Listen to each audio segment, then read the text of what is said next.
Optima. We'll also have the latest in auto info. But first, here's Tony with the new Toyota Lexus ES250. Like the ACURA INTEGRA and INFINITI G20, the ES250 is the Toyota entry-level flagship.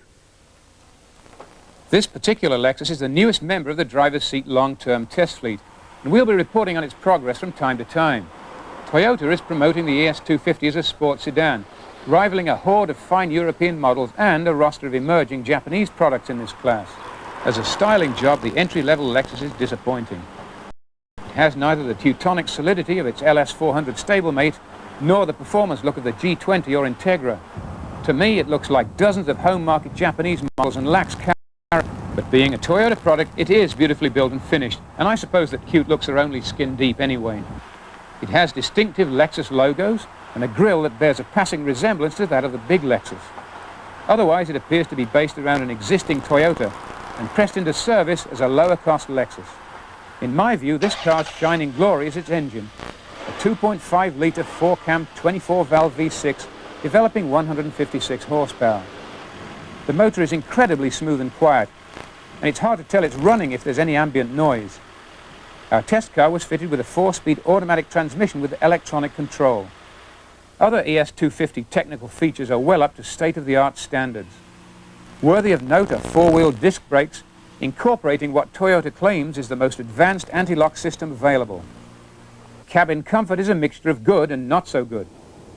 Our test car was trimmed in a superb leather that even Jaguar would be hard-pressed to improve on. Canadian bird's eye maple is used for some interior trim, and it looks very opulent. Seats are just about beyond criticism with regard to shape and for multi-way power adjustability. Headroom, though, is far from generous for tall drivers. The sound system was one of the best I've ever listened to, but the control panel was hard to reach and is all but impossible to use when the car is in motion. Just about every accessory that can be powered is powered, but door locks work not with a key, but with an internal button. This cannot be regarded as a proper central locking system in the true sense of the word. Getting the ignition key out requires that a hard-to-reach button is pressed, and the purpose of this cumbersome arrangement escapes me.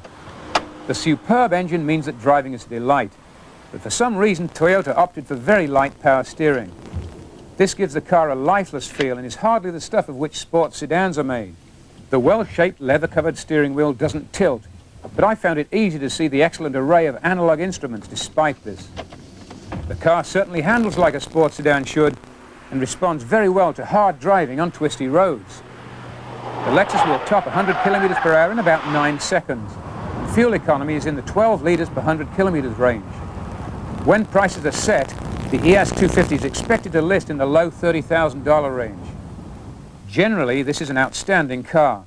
But to me, it's more of a small luxury model than a sports sedan.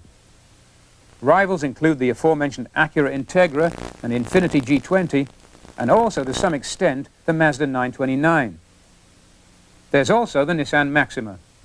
European competition comes from the BMW 325, Volvo 7 Series, Mercedes 190, Saab 9000, Audi 90, and from Alfa Romeo, the Milano and the 164. Those who like domestic products might consider a Ford Taurus SHO, Pontiac Grand Prix, or something from the Ford Thunderbird Cougar XR7 lineup. Well, I'm not overwhelmed by this one, Ted. Me neither. I'm sure it's dead reliable, but the price is outrageous. This is far too expensive for this car. It lacks character. It's a totally boring automobile. I'm sure it's competent, and I'm sure it's reliable, but it's totally boring.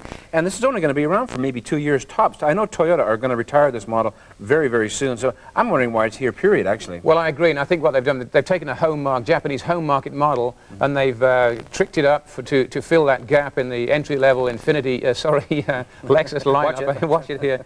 Freudian slip. And I think they've done an inadequate job with it. I don't like the car very much. I'll say one thing, the engine is super smooth. I mean, I might also add that this is a long-term test car for driver's seat, and I may get to like it because I've got some more time to spend with it. Well, of course the engine is smooth. It's because it's out of a Camry. I mean, this is basically a tarted-up Camry with that, what I consider to be very gaudy bird's eye maple, yeah, whatever that nice, is. Real nice. It looks very nice.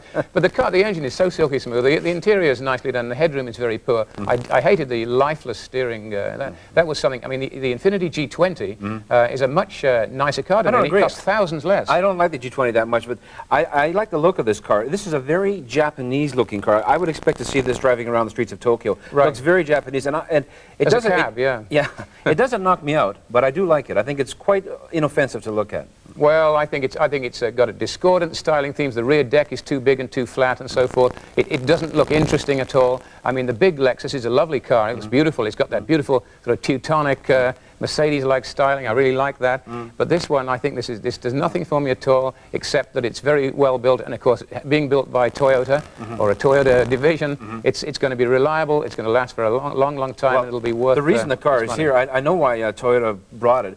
I asked them, and they said you cannot start a new dealership with only one model, that being the right E40. there. You've got to have another model, even if it is one as mediocre as this one. You've got to get some traffic with a cheaper car. Okay, things I didn't like about this car. Styling, not too good at all. Ignition key button, very awkward. And steering, lifeless. On the plus side, very nice V6 engine, liked that a lot. Fit and finish was very good, and there were lots of features. Driving dollar value, I can only give this, from first impressions, half a tank, but since this is a driver's seat long-term test car, I might get to like it much more.